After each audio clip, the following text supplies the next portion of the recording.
Hai teman-teman, berikut ini adalah penerapan sehari-hari dari rangkaian sensor suhu dengan penguat operasional.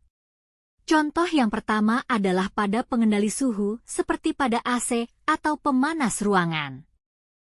Penguat operasional digunakan untuk memperkuat sinyal dari sensor suhu, misalnya LM35 atau termistor, dan mengontrol kerja AC atau pemanas berdasarkan suhu yang diinginkan.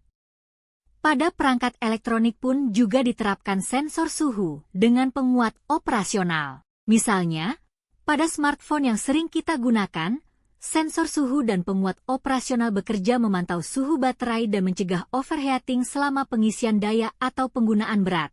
Seperti saat digunakan untuk bermain game atau menonton video berjam-jam, sensor akan bekerja untuk menstabilkan suhu smartphone. Jika suhu terlalu panas, maka smartphone akan menurunkan kinerjanya. Namun jika tetap digunakan paksa, maka smartphone akan mati total. Pada komputer atau laptop pun demikian, sensor suhu dengan OPAMP digunakan untuk memantau suhu CPU atau GPU.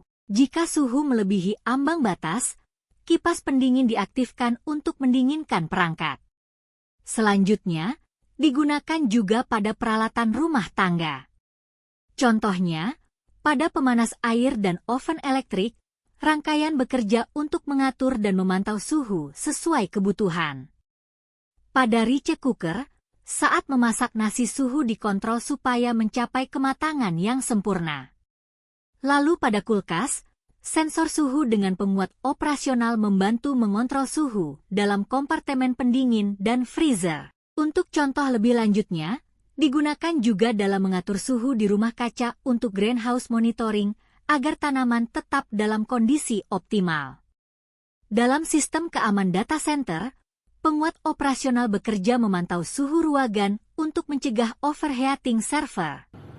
Lalu pada deteksi kebakaran, sensor suhu dengan penguat operasional digunakan dalam alarm kebakaran untuk mendeteksi kenaikan suhu yang tiba-tiba dan memicu alarm. Dengan penguat operasional, sinyal dari sensor suhu dapat diperkuat, disaring, atau dibandingkan dengan referensi untuk menghasilkan tindakan otomatis dalam berbagai aplikasi. Masih banyak sekali contoh penggunaan sensor suhu yang menerapkan penguat operasional. Setelah ini, diskusikanlah kembali dengan temanmu untuk mencari tahu lebih banyak lagi contoh penerapan sensor suhu dengan penguat operasional. Sekian, terima kasih.